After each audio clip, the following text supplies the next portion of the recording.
Campaign, their national press secretary, Hogan Gidley. Hogan, thanks for being back on the show. Absolutely, Hallie. Thanks so much. I'm glad you're down south. Thank you, Hogan. As I know it is, you are a Southern son, if you will. So let me get through a couple of factual pieces here for you before we move on. Number one, there was some reporting that the president would hold a couple of formal debate prep sessions yesterday and today. To your knowledge, have those happened?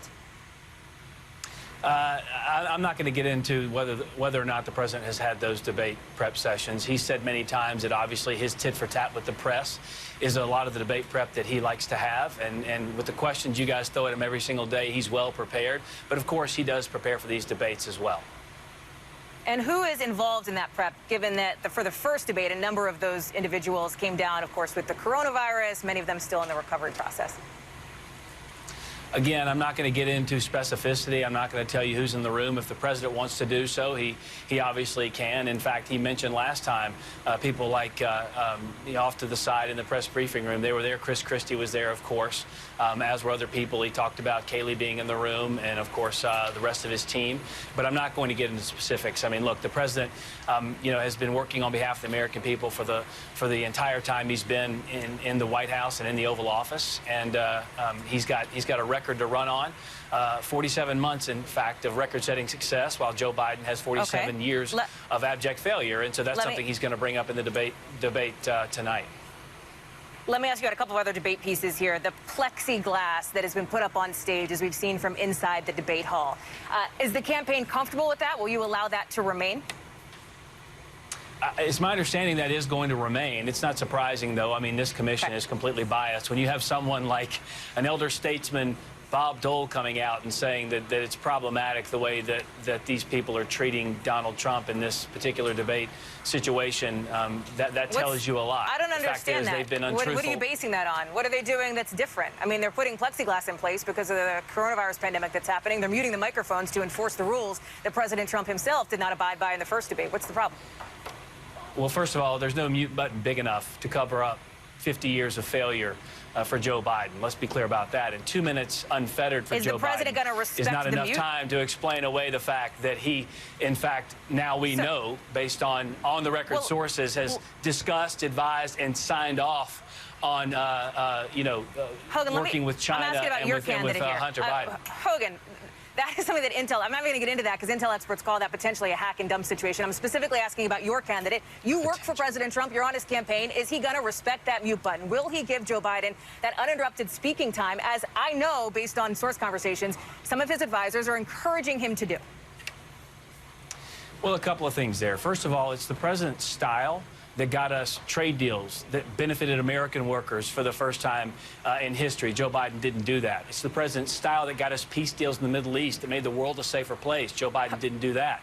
It's President Trump's style that got our hostages back at a record rate, that defeated ISIS, that cut taxes, that expanded the economy and gave record high employment to African American, Asian Americans, Hispanic Americans, and women. But the plexiglass situation... I got to bring you back to the debate. I'm bringing you back to the debate and the mic situation and what we're going to see tonight, because the American people want to know about the issues. I think they care about the substance. So please come back to the debate. Focus for me on that. Is the president going to allow a conversation to happen rather than what we saw the last time? I am talking about the issues. I'm also talking about the president's style. You're talking about plexiglass. Regardless of that glass, I'm talking about a microphone. That can't allow Joe Biden to hide from his record, and neither can a mute button. All right, I just want on the record that you're not answering that question. Let me ask you a different one then on that election security issue that came up. No, hold on. Let me answer the question. You asked about the 2 minutes. Please, you asked about the 2 minutes. I'll answer.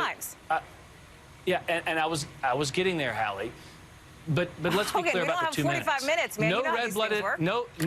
No red-blooded American is going to stand by anyone and allow them to lie about them. The president's not going to let Joe Biden do that. So that sounds like you're saying the president is not going to let Joe Biden have his 2 minutes then.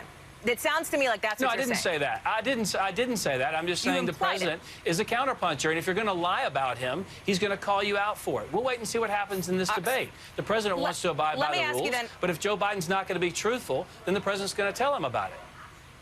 Again, the president didn't abide by the rules that first debate, so I do think it's questionable to say that he wants to abide by those rules. But, Hogan, I have to ask you about this election security warning, because this is obviously important as we go into these last week and a half here before Election Day. To your knowledge, was the campaign briefed ahead of time about what DNI Ratcliffe and what Director Wray told the American public last night? We were not, no. Did you receive any briefing after, in the time since that happened at 7:30 and now? Has anybody at the campaign been formally informed by the intelligence agencies about this warning and more about it? I did not, and not to my knowledge, no. Okay. Director Wray talked specifically about the idea that essentially, and I'm paraphrasing here, there is no widespread evidence of voter fraud, that the American people should feel confident in the way that voting procedures are being conducted. So 2 questions on that. Number 1, the president himself has been somebody that has spread misinformation and disinformation about voting security. Given this new information from Director Wray and the comments he's now reiterating, will the president back off on making those claims? Is that a conversation that you and the campaign are having with him? You can't deny what you've seen on television in all of these local markets, where people are finding ballots in trash cans, people are finding ballots in ditches in the back of trucks. There is no widespread evidence of voter fraud, Hogan. You know that. I don't want to have to rehash this conversation. I'm asking if the president is going to back off those claims. If you can't answer that, that's fine. We can move on, but just answer the question. I'm answering the question because the fact is it does occur. Listen, I received a ballot just the other day in my apartment from someone who hasn't lived there in 10 years. Of voter fraud. Okay, well, we're going to move on then, because that is my other question is this. Before I let you go, Hogan, Hallie, Hallie, don't pretend like your local markets, NBC affiliates are reporting on this in all types of areas across this country. The FBI director himself, specifically within the last 12 hours, said on national television across every network that there is no evidence of widespread voter fraud. Somebody who is a part of the Trump administration's own intelligence expert field, Hogan. That's not coming from me. That's coming from Wray. Does the president have confidence in his FBI director? Yes or no? The president has confidence that the American people want a free and fair election. That's what he's been pushing for this entire time. That's why he set up the federal government to work with the states to get interference out of our election cycle. It was Barack Obama and Joe Biden who knew Russia was going to interfere and did nothing. I guess this president put forth a whole of government approach to make sure that every single person's vote counted. On a day when we are obviously looking ahead to an important evening here in this presidential race. Hogan Gidley, National Press Secretary for the Trump campaign. After the break, the CDC changing the guidelines.